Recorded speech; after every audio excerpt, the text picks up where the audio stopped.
Namaste. Welcome all. I am Advocate B.R. Bornak, Advocate High Court, Mumbai. Today's lecture is Accounts per Cooperative Housing Society Limited in Maharashtra. Okay. Now let us see first accounts of a cooperative housing limited. I will explain all considered provisions in the Maharashtra Cooperative Societies Act 1960, Cooperative Societies Rule 1961, and bylaws prescribed by the Government of Maharashtra and as approved by the Registrar of Cooperative Societies, Maharashtra State. Okay, means considering the legal provisions, I am going to explain all these topics. Now, for today's housing society limited. So far as accounts of a cooperative housing society limited, this concept is concerned, there are legal provisions in Rule 61. The provisions in Rule 61, they provides for annual statements of accounts including balance, etc. Rule 62 provides for form for the balance sheet and profit loss account. Besides that, bylaw number 163 provides for accounting year. Bylaw number 143 provides for secretary to maintain and keep up to date account books, etc. of a cooperative housing society limited. Bylaw number 146 provides for finalization of accounts. Bylaw provides for of profits, and bylaw and 150 provide for of irrecoverable dues of a cooperative housing limited. Now let us see one by one these legal provisions. First of all, let us see what Rule 61 provides for. Rule 61 provides for annual statement of accounts including balance sheet, etc. What are the provisions about annual statement of accounts including balance sheet, etc. as prescribed in the rules as provided in the rules of the Maharashtra Rules 1961? See, what the rule prescribes for: within 45 days of close of every cooperative year, the committee should prepare annual statements of accounts. See, means it is the responsibility of the managing committee as per Rule 61 that the committee should prepare statements of accounts, annual statement of accounts within 45 days of close of cooperative year. Cooperative year is from 1st April to 31st March of the preceding year, of the next year. From 1st April of the preceding year to 31st March of the succeeding year, that is next year. This is accounting year. And after close of cooperative year, that is accounting year for cooperative societies, after close of cooperative year, that is after 31st March, within 45 days, it is the responsibility of the managing committee to prepare annual statement of accounts. Now, which annual statement of accounts the managing committee is responsible to prepare within 45 days of close of cooperative year?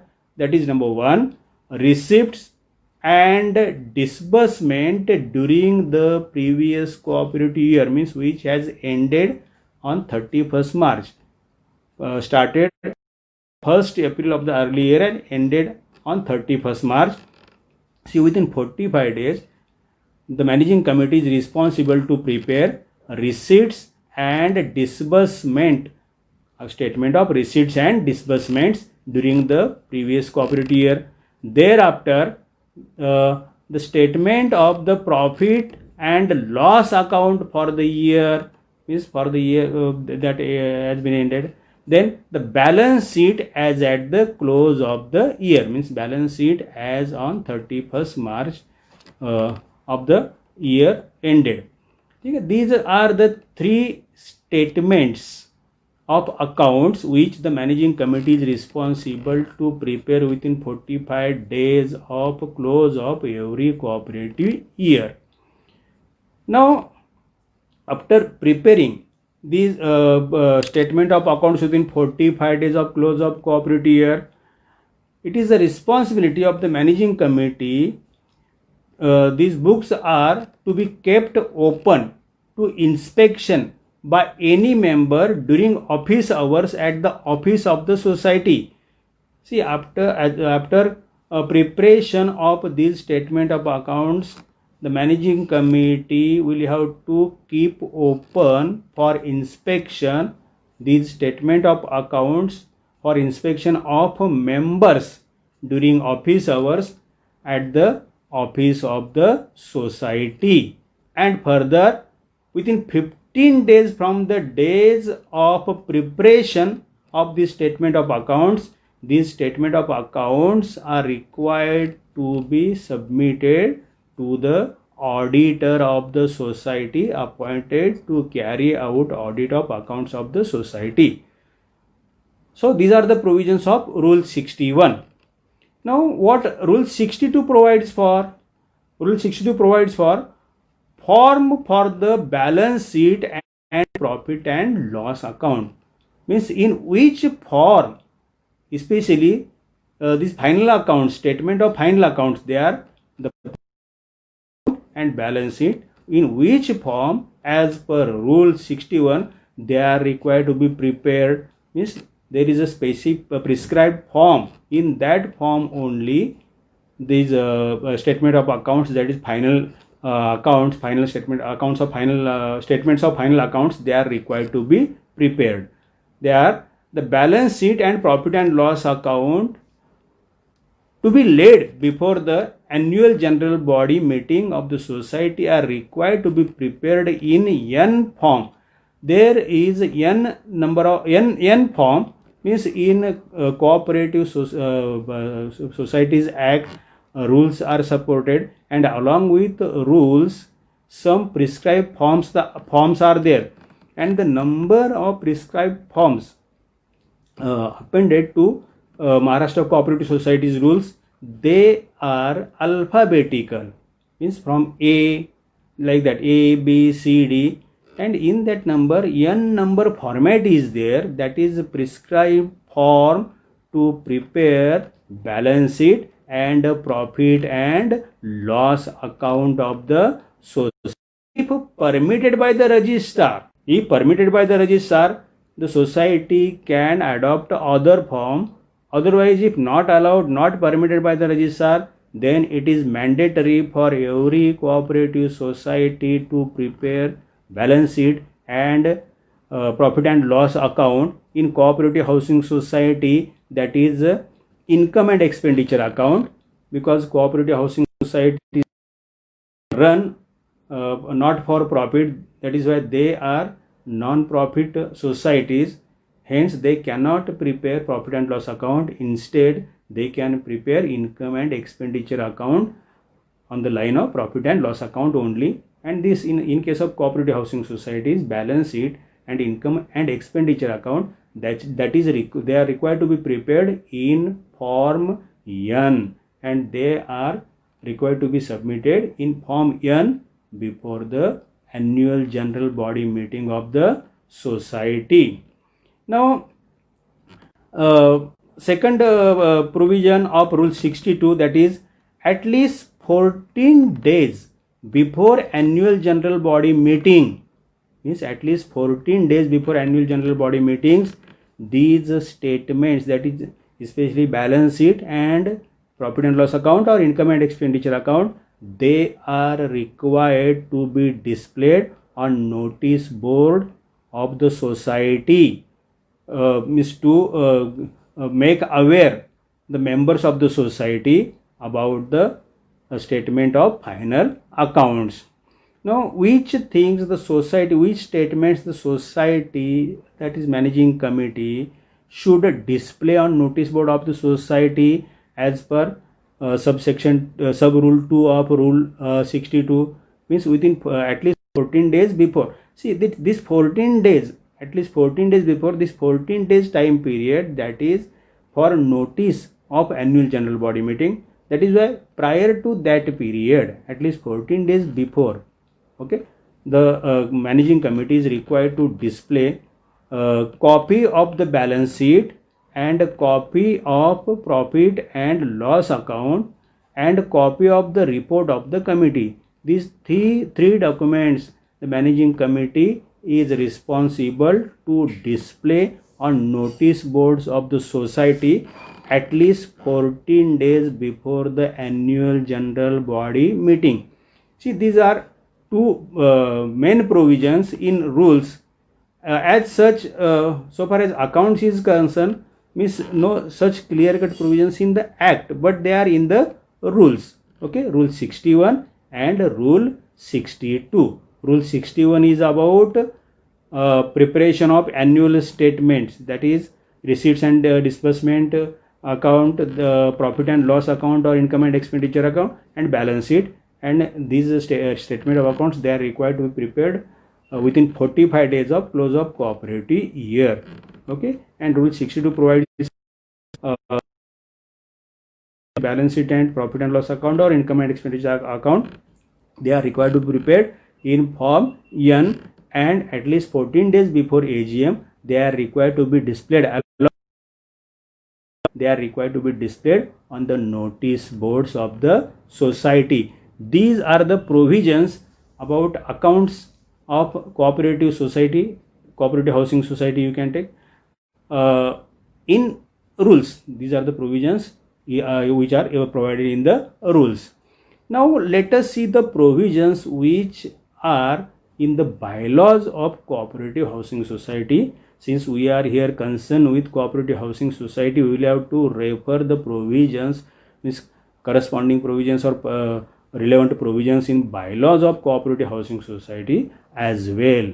Now here the bylaw number 163, bylaw number 143, bylaw number 146, etc. they provide for accounts. They provide for accounts of cooperative housing society limited. See, bylaw number 163 provides for what? Accounting year. Bylaw number 163 provides for accounting year. Accounting year of a cooperative housing society commences on 1st April and ends on 31st March of the subsequent year. It commences on 1st April on 1 year and it ends on 31st March of the subsequent year. This is provision of bylaw number 163. Now provision of bylaw number 143, that is secretary to maintain and keep up to date account books, etc. Means it is the responsibility. Bylaw number 143 puts responsibility to maintain and keep up to date the books of accounts on secretary of the society. But there is one scope for another provision, unless otherwise decided by the committee. If in the committee it is decided instead of secretary, some other responsible person or managing committee member like treasurer, he is given responsibility to prepare the books of accounts of the society, to maintain and keep up to date, then as per means otherwise decided by the managing committee. But as per the provisions of bylaw number 143, that is responsibility of the secretary. Okay. Now see, the account books, register and other records, etc., that is required to be maintained by the secretary or otherwise decided by the managing committee.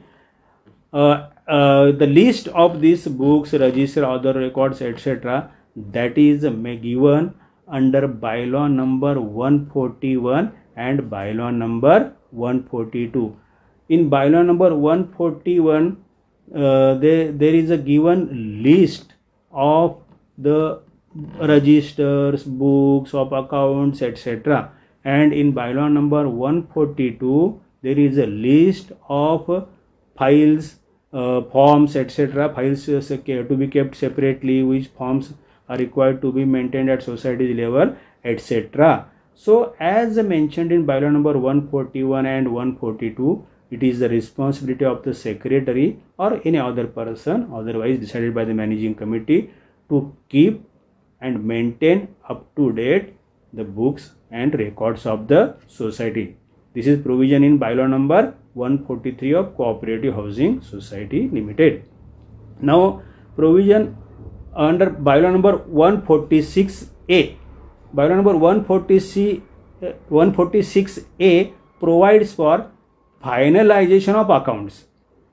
Bylaw number 146A provides for finalization of accounts. The similar provisions are reflected in bylaws also, as we have seen in rules. What this bylaw number 146 provides for? It provides for within 45 days of the close of every cooperative year, the books of accounts, they are to be finalized. Statement of final accounts or accounts of the society, they are to be finalized by the secretary or any other person authorized by the committee. Here also the provision is same. The secretary or other authorized person is responsible to finalize the accounts of the society within 45 days of close of every cooperative year. Now in these books of accounts, or while finalizing the accounts, which statements are required to be prepared by secretary or any other person authorized by the committee? That is, number one, the receipts and payment statement, then the income and expenditure statement for Cooperative Housing Society Limited, the balance sheet in the form prescribed under Rule 62(1). We have seen that form N under 60 form is form N. In form N, this income and expenditure and balance sheet, these two statements are required to be prepared. Besides receipts and payment statements, income and expenditure account or statement, balance sheet, etc., some other statements are also required to be prepared by the secretary or the person responsible. Which are they? List of active members and non-active members with amounts to their credit in the share capital account and deposits if any. Here the societies are also required to prepare list of active members and non-active members because that is mandatory after amendment of the Maharashtra Cooperative Societies Act 1960, especially after 97th amendment, when our Maharashtra Cooperative Societies Act 1960 has been amended. This provision has been inserted and it is made mandatory within a period of a month after close of cooperative year. The secretary of the society or other person authorized by the committee, he is responsible to prepare a list of active members and non-active members, and whose names are in the list of non-active members, intimation or notice is to be issued to them that their status is of non-active member, because non-active members, they do not get rights of active members. Means for non-active members there is no voting right, they cannot contest elections, etc. Means some rights are not available. That is why to make aware non-active members and to give opportunity to them to improve their status from non-active to active, or to give them opportunity to challenge this classification. Okay, this list is required to be prepared, and to non-active members it is required to be intimated. Then further, the schedules of investment. See, when we prepare balance sheet, in balance sheet we show the total amount of investments.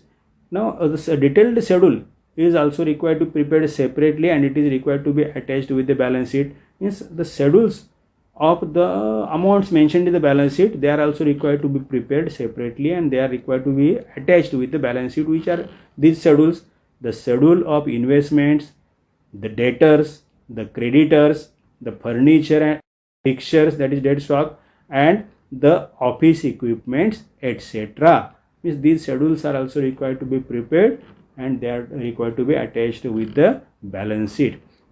These are provisions of bylaw number 163, 143 and 146. Now further, bylaw number 148 is there. That 148A, that is for profits. After finalization of accounts, there are for housing societies, we exactly cannot say profit, we can say surplus.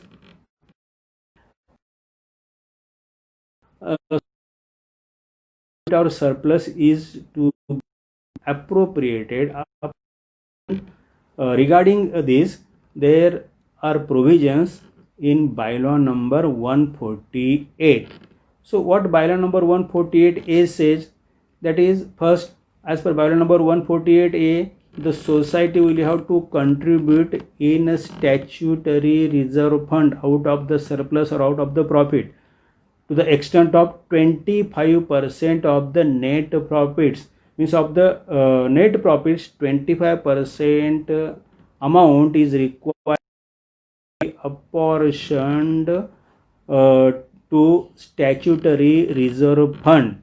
Okay, and after apportioning 25% of the net profit to statutory reserve fund, remaining profit, that is 70%, that is required to be distributed or apportioned as number 148. Means what is this apportionment as per bylaw number 148B? That is distribution of remaining profit of the society in that number 1, dividend not exceeding 15% per annum on share capital as on last day of preceding cooperative year.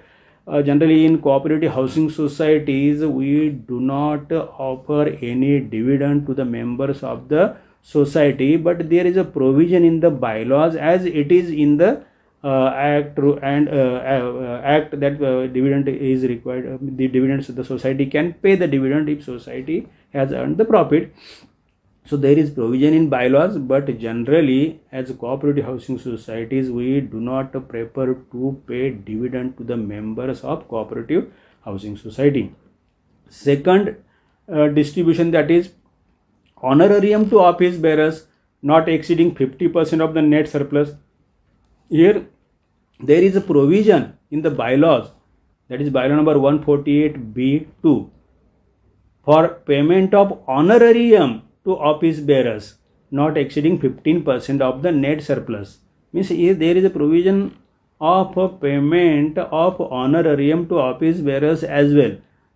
Here also the provision is there, but we in cooperative housing societies do not prefer to pay honorarium to office bearers.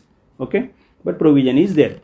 Now third number, to common welfare funds as decided by the annual general body meeting for furtherance of object as specified in bylaw number 5D. Means bylaw number 5 is, that is about objectives of the society, for which objectives the activities of the societies are to be carried out. And in that bylaw, bylaw at number 5D is social, cultural or recreative activity. Means the society can carry out itself or with the help or assistance of any other organization, etc. Society can carry out social, cultural or recreative activity. Means there is a provision in the bylaws, and there is a provision to provide, to give funds for those activities. So you can carry out, as per bylaw number 5D, you can carry out social, cultural or recreative activities. And as per bylaw number 148B3, you can spare funds of your surplus for carrying out these social, cultural or recreative activity. There is specific provision. Societies can take help of this provision to arrange social, cultural or recreative activities in the society. Now at number 4, balance to be carried forward or dealt with as decided in annual general body meeting on recommendation of the committee. Now the remaining surplus, that is either to be carried forward for next year or otherwise to be dealt with as decided in the annual general body meeting on the recommendation of the managing committee. So this bylaw number 148, it provides for appropriation of profits. Okay, now let us see next provision, that is bylaw number 149 and bylaw number 150. See, bylaw number 149 and 150, they are about to write off irrecoverable dues. So some dues are there which prove to be irrecoverable even though required steps have been taken as per the act to recover those dues, but it is proved that they cannot be recovered, hence their status become irrecoverable dues, and it is advisable to write off these irrecoverable dues lying or means shown unnecessarily in the balance sheet, in the asset side of balance sheet. So what is the provision to write off irrecoverable dues? First of all, let us see bylaw number 149. Bylaw number 149 provides for the amounts which could be written off. Means under bylaw number 149, means there are amounts are given which amounts the society can write off.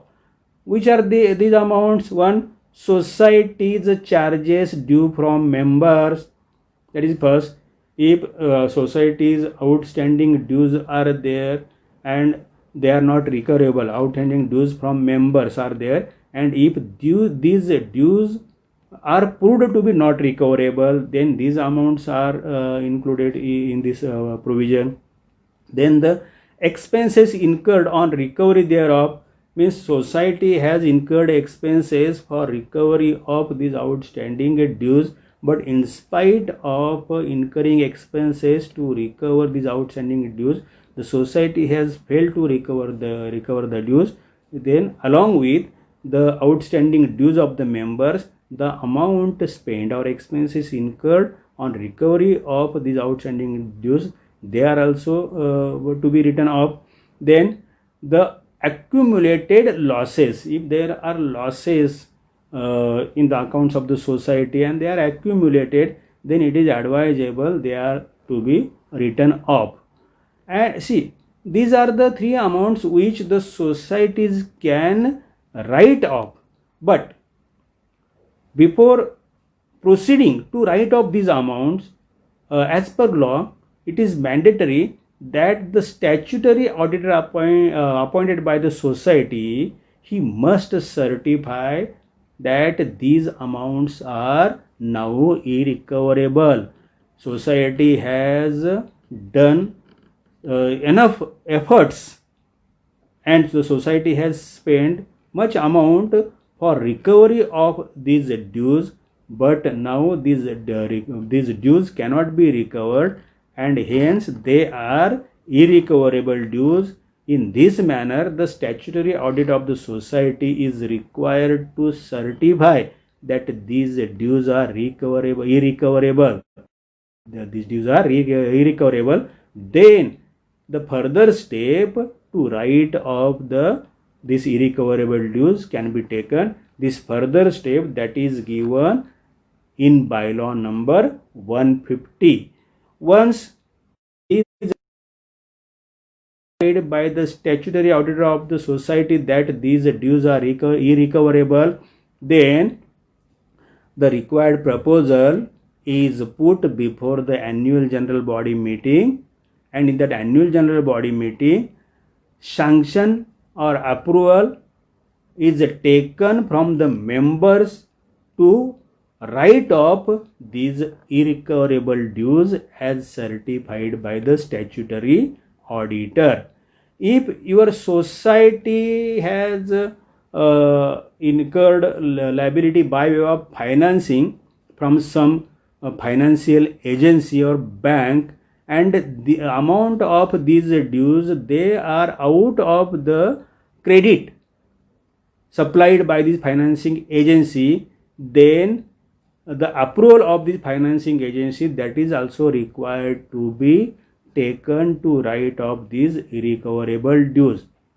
Then later on, the approval of the registering authority is also required to be taken to write off the irrecoverable dues as certified by the auditor or statutory auditor of the society.